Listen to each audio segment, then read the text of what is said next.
Hello, my name is Caroline Pomeroy, and I'm the Director of Climate Stewards, which is part of the Arosha family of organisations. Today I want to talk to you a bit more about why we should care about carbon footprints. What are carbon footprints? Why do they matter?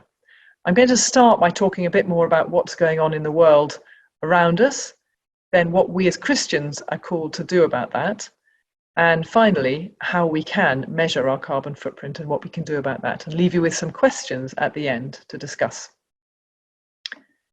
So, a few months ago, I was in Glasgow in the UK as part of the Christian Climate Observers Programme to COP26 in Glasgow. This was a group of Christians from all around the world who'd come to observe these really important talks. These talks are designed to give a voice to every country in the world to discuss how we are going to tackle climate change. This was the 26th annual set of talks, and it was a particularly important one. And in Glasgow, we had representatives from over 190 countries around the world. It was the largest ever gathering of world leaders on British soil, which I think tells you a bit about how important the world considers this issue to be.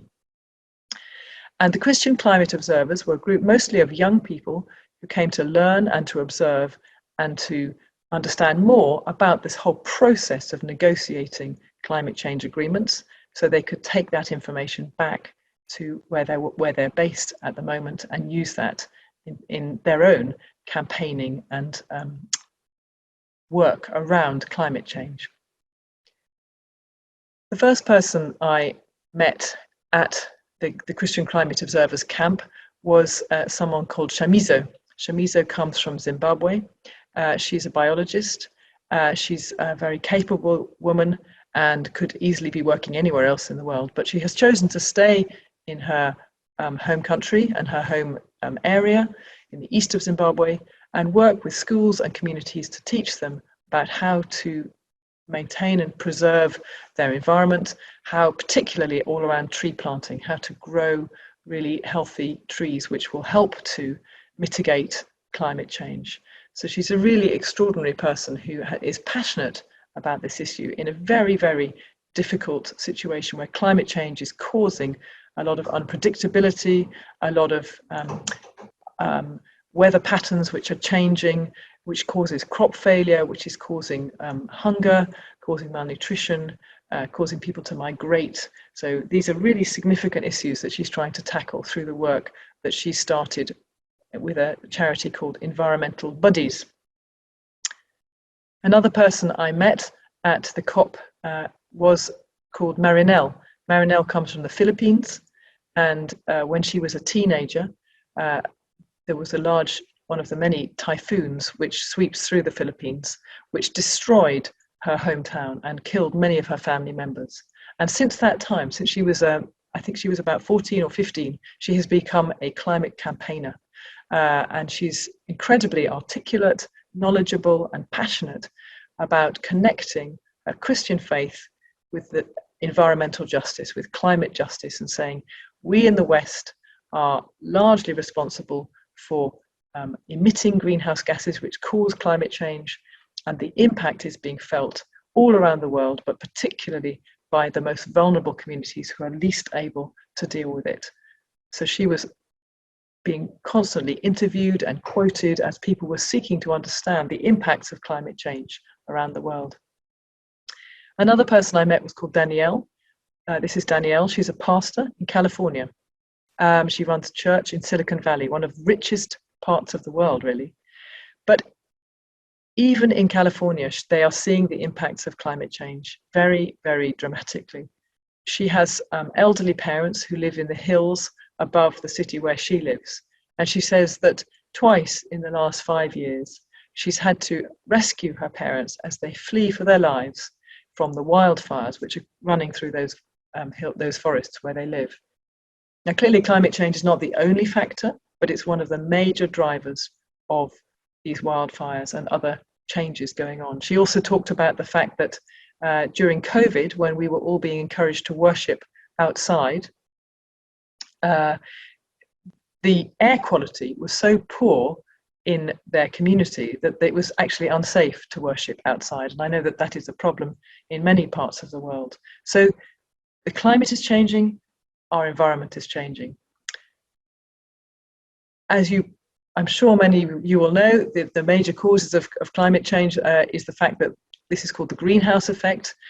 We have a blanket of gases which keep our planet warm. That's a really important thing. But in the last 100 or 200 years, since the Industrial Revolution, we have been burning fossil fuels, and that has released additional greenhouse gases into the atmosphere, particularly carbon dioxide, but other smaller gases too, which have a big global warming effect. And this creates this blanket of gases around the world, which is causing average global temperatures to rise. And with more temperature comes more energy in the system. With more energy in the system comes all sorts of destructive things going on. So it's really important that we understand the causes of what we're talking about.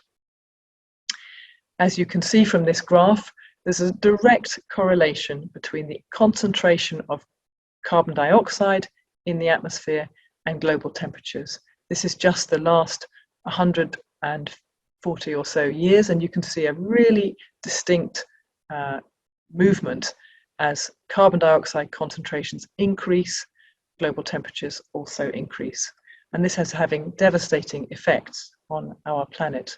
You can see this in this next image.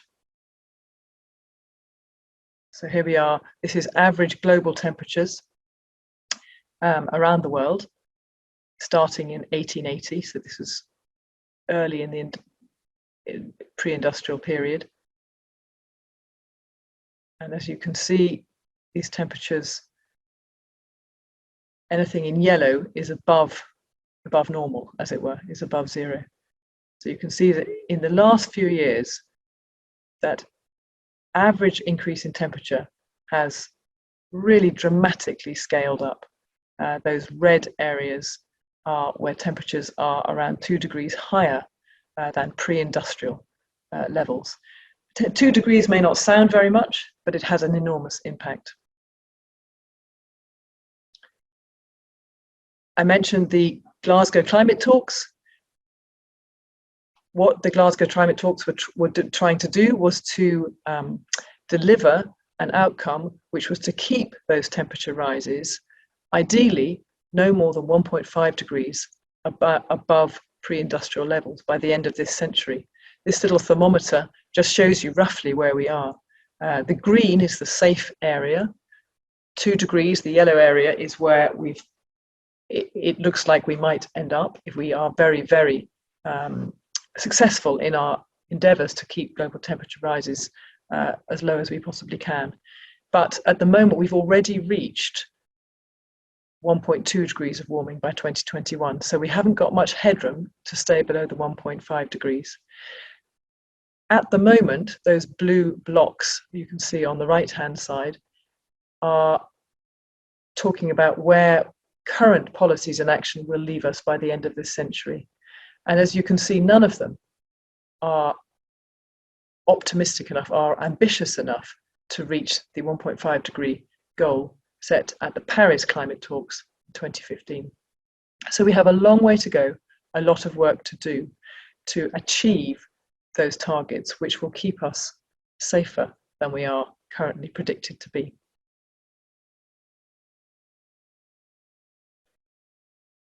The impacts of global warming are felt around the world. Crop failures, pollution,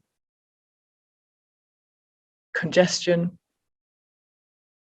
and devastation caused by extreme weather events. But we do have solutions. It's not all doom and gloom. There are many, many solutions out there. There are many, many people, many scientists, many politicians, many groups in civil society who have solutions to all of these problems. And recent reports by the IPCC, that's the International Panel on Climate Change, which produces all the international data, points very clearly to the fact that if we have the political will, then we can do it. We can make these changes. The big challenge is getting politicians and leaders around the world to make what are sometimes difficult and controversial decisions to choose more sustainable pathways. These impacts are felt all around the world, not just in the majority world, closer to home as well. As you can see on the right, we've got wildfires in Australia. Bottom right, we've got flooding in the UK. Bottom left, we've got hurricanes in the Caribbean. So all of these impacts are being felt worldwide. It's not just one part of the world. It's not just people far away, as it were, who are suffering. These impacts are being felt close to home, wherever our home is at the moment. And these impacts fall unevenly. You can see here a very graphic representation of the fact that our carbon footprints, our carbon emissions, are largely coming from the richest 10% of the world. So the richest 10% of the world are responsible for around 50% of all global carbon emissions. The poorest 50% are responsible for only about 10% of emissions. So this is incredibly uneven. This issue is therefore a matter of climate justice. These people, our global neighbours, are the most vulnerable, the poorest people in the world. And therefore, it's incumbent, I believe, upon us in the Western nations, and I speak to someone sitting in the UK today, to take serious action to reduce our carbon footprints. Just briefly to touch upon the fact that it's not just carbon emissions which are causing havoc in the world. We are consuming globally more than we are producing. We are eating up forests, we are depleting our oceans, we are causing a significant loss of biodiversity across the world. This image comes from the World Wildlife Fund survey, and the most recent figures they've got relate to 2012, where they talk about the fact that since 1970, which is within my lifetime, we have lost 38% of all our mammals across the world. We've lost 81% of our amphibians and 36% of our fish. Those are huge statistics in an incredibly short space of time, and we cannot keep going on at that rate. There are lots of drivers for that. Climate change is one of them, and changes in land use are another big factor. We are losing insects at an enormous rate as well. And insects, as you will know, are pollinators. They are crucial to the survival of humans, as well as all our non-human neighbours. We tend to eat, we are all eating, an enormous amount of farmed animals. We're now in a situation where, of all the mammals on Earth, 96% are livestock and humans, and only 4% are wild animals. Of all our birds, 70% are for human consumption, chickens and other poultry, and only 30% are wild. We're filling up the sea with plastic. It's estimated by 2050 there'll be more plastic in the oceans than fish. And we are polluting our atmosphere. This is a picture of a young woman, a younger child called Ella, who died a few years ago in London from asthma. And just recently, there was a court case decided where her cause of death was attributed to air pollution. And that's a really significant milestone.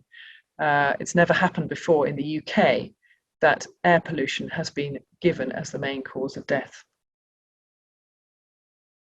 So we need, as a world, to reduce our carbon footprint. We need to get to what's called net zero. As you will know, many governments and countries around the world have talked about how to do that and by when they want to do it. One of the target dates that many governments have chosen is 2050. Others have gone for an earlier date, others are going for a later date. And as you can see on this graph, what that means is that we are currently here in 2020, just after 2020, we need to reduce our greenhouse gas emissions very, very, very fast by 2050 or sooner. In the meantime, we do recognise, it is recognised that there will be some greenhouse gas emissions we cannot ever replace. We will always have to burn fossil fuels for some activities. And that's where that bottom green line, where it talks about carbon removal projects, comes in. So that is effectively compensating for this amount of greenhouse gas emissions, which will never be removed.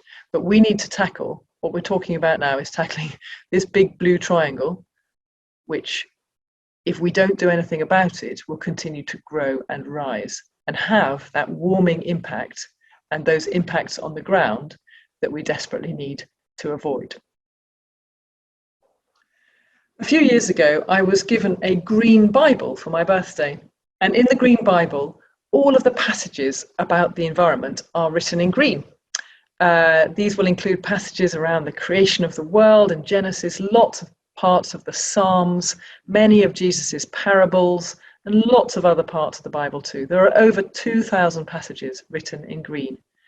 And I think that although the Bible was written for an agrarian age, and so of course the stories and the metaphors will have been using those examples, I think it also tells us something about God's priorities, that God cares not just about the people of the world, but about the whole world.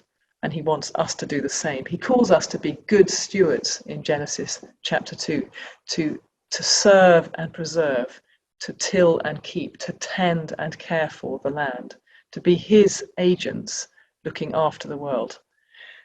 So I'm not going to spend a lot of time going through each of those passages today, but I just thought it was worth reflecting on this one.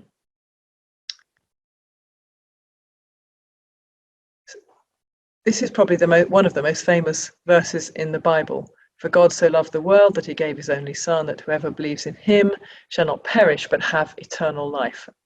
And certainly when I lived in Rwanda, in my Kinyarwanda Bible, the word world was translated people. It was about, for God so loved the people. But in fact, in the original Greek of the Bible, it was translated, the word is cosmos. And cosmos actually means the whole world, the universe. So actually, that passage is telling us that God loved not just the people, but the whole earth, including the people. And of course, when Jesus is asked what is the most important commandment, he says that we should love our neighbours as ourselves. And that I think includes our global neighbours, our future neighbours, our children, our children's children, our grandchildren, great-grandchildren, who will feel the impact of climate change much more than we are feeling it now. And even our non-human neighbours, the creatures with whom we share this planet.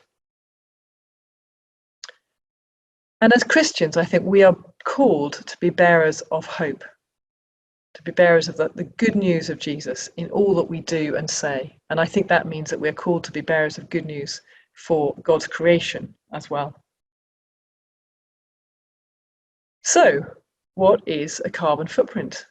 What does it mean for me to take responsibility for measuring and reducing my carbon footprint? How can I do that, and how can I encourage others to do the same thing? Because ultimately that's what we all need to do. If we're going to get that graph, that net zero graph, down to zero, we've all got to be involved in that process of reducing our carbon footprint. Well, at its very simplest, this is a carbon footprint. If we were in the same room together, I would have my pack of Duplo bricks with me.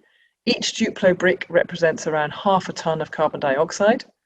And as you can see, this is how the average UK footprint looks. Now, if you are sitting in Uganda or Rwanda or many, many other countries around the world where Climate Stewards works, and your footprint will be much, much lower than this. If you're sitting in the USA, it's probably around double this. This is made up of flights. So these are domestic flights only. As soon as you start flying further, the blue column will rise quickly. Household energy is the red column, so that's about 1.5 tons. Car mileage, that's the average UK car mileage, is about the same. Food, that's an average British diet, which includes some meat and dairy products. Those are the most carbon intensive forms of eating.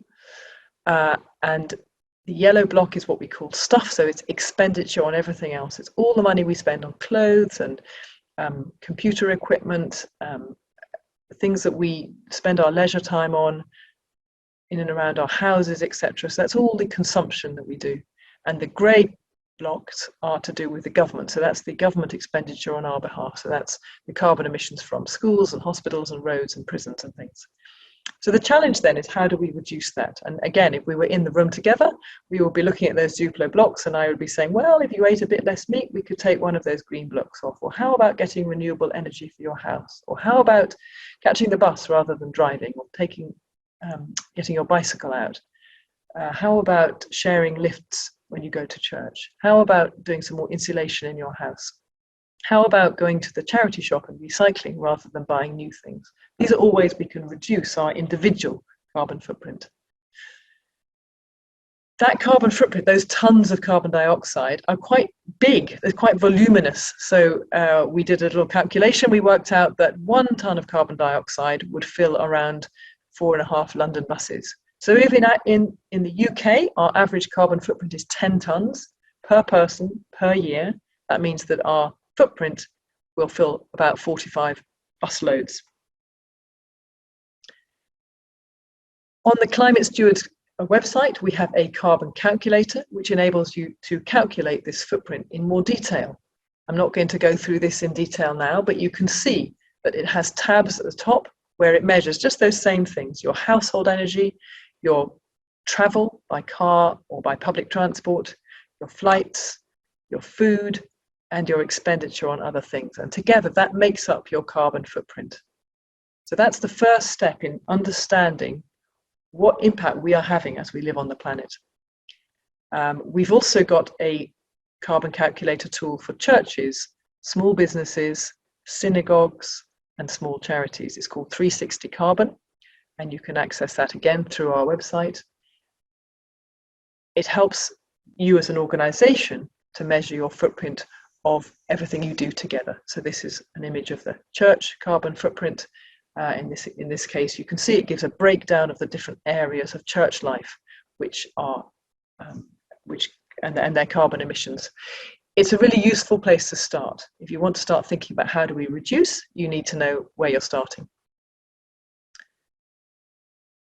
We also work with bigger organizations, helping them to measure their footprint, to plan making reductions, and then to offset it. And I'm going to talk a bit about that a bit more in the future, to communicate that to their supporters, their partners, and then to review it. So this is some of you may be involved in charities or businesses, and you may think this is a really important thing we want to do. We want to understand how we can become carbon neutral. What do we need to do? What are those steps? So it's worth thinking about that as well. And these are a few of the carbon footprints of organizations we have worked with recently. Most of these are international mission agencies and other development organizations, so they have a lot of flying. As you can see, the blue area is the flights. The rest of it is usually made up of energy, of land travel, and other expenditure. It varies enormously depending on what the organization does, what's important to them, but it's always a really good place to start to understand your carbon footprint.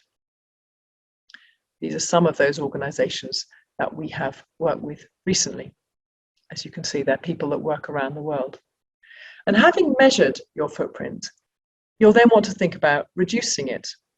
There are hundreds of ways to make reductions in your carbon footprint. We've talked about some of them already, and a lot of it will revolve around energy use and travel. Those are probably the two biggest ones. And the third one may also be about financial. If you have savings or investments or a pension, looking at where those are invested is really important. If they're invested in businesses and organizations which themselves are trying to reduce their footprint, that's a really good thing to look for. But everyone will have different ways that they can think of how to reduce their carbon footprint, their impact on the planet. So having measured and reduced your footprint, then we also at Climate Stewards work with partner organisations to carry out small-scale, community-based carbon offsetting projects. These enable us to fund these projects which will remove that carbon or reduce those emissions in exchange for our emissions. All of these projects are vetted to make sure that they are both additional, which means that they wouldn't have happened without this funding, that the measurements are accurate and transparent, that they're very conservative to take into account the many risks of these types of projects, they're sustainable, and most importantly, they bring multiple benefits to the communities, the people and places where they are based. So not just taking carbon out of the atmosphere, but also improving people's lives and livelihoods. The projects all take place, our partner projects are all in the developing world, in the majority world. That's because we want to make sure those benefits are being brought to people and places which are being hit first and worst by climate change. We want to ensure that we are in some way contributing to climate justice. So I want to tell you a little bit about our partner projects in the last few minutes of my talk. The first one is in Uganda. We work with Arusha, Uganda, delivering efficient cook stoves. So these are fireless cookers in which a meal can be cooked and then put into this insulated basket to continue cooking all day like a slow cooker. And this saves fuel, so it reduces emissions. And we also fund biosand water filters. You can see a picture there. And I'm going to show you a little video of how that works now.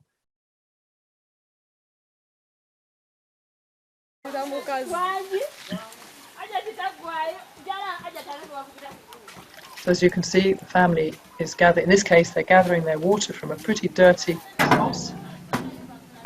This is one of our partners in a suburb of Kampala. And here is the water filter. They built the water filter themselves in concrete. And in there are layers of sand and gravel which filter the water, and a pathogen layer which eats some of the infectious diseases. And as you can see, this lady is now drinking her cup of water. So these filters cost, they're quite expensive to build, but they can generate about 80 litres of clean water per day, so they can serve a whole household and their extended family. And they reduce the need to boil water to make it clean, and that's where the carbon savings come in. So they bring many benefits to health. They save people time and money in collecting fuel, and they also reduce carbon emissions. In Nepal, we work with our partner RIDS Nepal to install fuel-efficient cook stoves. These are really robust, durable cook stoves, which mean that the household goes from having a very smoky fire inside the house. You can see that picture on the left, which of course brings many risks in terms of lung and eye and other health risks from living in a smoky atmosphere. It also reduces the amount of time and energy spent collecting fuel, and so it improves the lifestyle of the family enormously. It also improves, it reduces deforestation in these areas where people are going further and further and further to collect their wood. Each of these stoves is saving around 6.5 tons of carbon emissions per year, which is a very significant saving. And here is a small clip. There are 3 alternative cooking methods used in Nepali homes. The first is still the most common and consists of metal racks situated over open fire pits. These open pits pose significant dangers to children who can fall into the fires. Additionally, some families make self-made stoves out of mud. The third option is a stove made in China out of thin metal. Although this stove is better than the first 2 options, it still poses health dangers that are addressed with the RIDS Nepal SMS. All 3 of the alternative stoves allow smoke to be generated into the home. Here you see a RIDS Nepal employee using a device that measures carbon monoxide levels. According to the World Health Organization, indoor smoke from the burning of solid fuels such as wood, coal, and crop waste contains pollutants that can lead to respiratory problems in young children and a variety of health issues in adults, including serious heart disease, stroke, and lung cancer.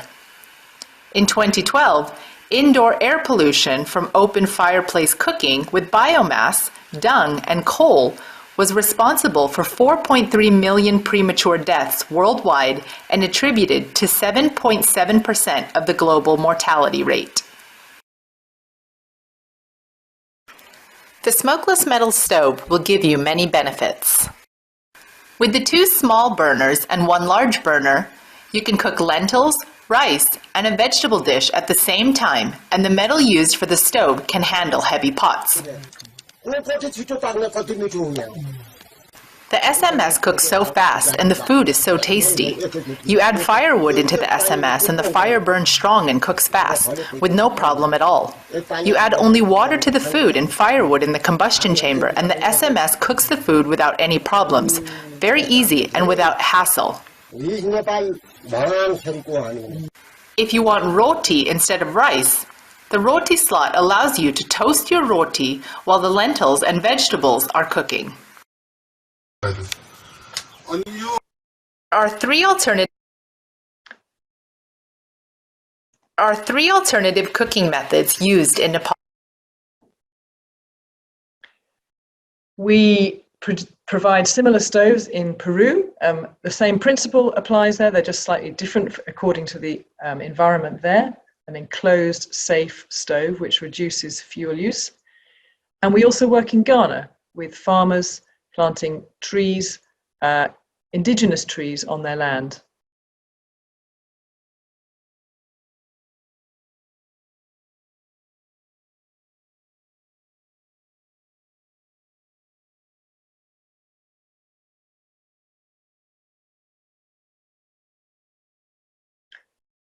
We're working around Lake Bosomtri in central Ghana.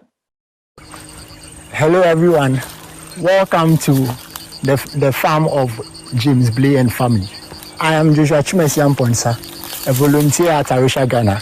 Today we came to do monitoring of the Climate Stewards project, specifically agroforestry and sustainable forest management. I'm very happy being here. I've seen a lot of indigenous trees, namely Ofram, which is Terminalia superba. I've also seen Emery, which is Terminalia ivorensis. And going around, I've seen that they have integrated it with other fruit species like coconut and Persia americana, which is pear. All these are contributing to climate change mitigation and adaptation. And we say thank you to Arusha, Ghana, and thank you to Climate Stewards.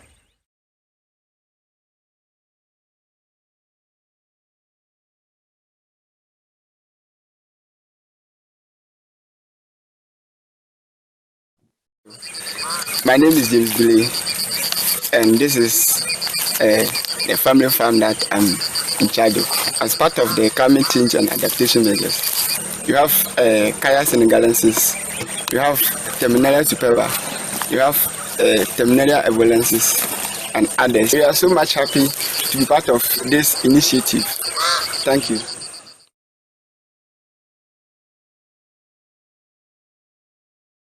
And finally, Climate Stewards works with partners in Kenya and Uganda, planting trees, indigenous trees in church compounds. So these enable churches to stabilize the soil. They provide a nice shady environment. They provide a source of timber in the future in some of those trees, and the others will be maintained for biodiversity purposes. They increase biodiversity, and they involve the congregations in learning and understanding more about the importance of caring for trees and the issues around climate change. And we do the same with schools and communities in Tanzania. So I think and I hope that this morning's presentation has helped you to see and understand that caring for creation is an intrinsic part of being a Christian. For me, it's an intrinsic part of my faith, and that when Jesus calls us to love our neighbours as ourselves, if we don't care for the climate and we don't care about the environment, then we will not be truly loving our global neighbours, our future neighbours, and our non-human neighbours. I'm going to stop there and leave you with some questions, which I hope you'll be able to discuss in your groups. The first question is, why do you think it's important for Christians to care for creation? The second question is, what is your main takeaway from today? What have you learned? And the third question is, does your church or organisation measure its carbon footprint? And if not, could you encourage them to do this? I hope you have a good time discussing these questions, and it's been a pleasure to talk with you today.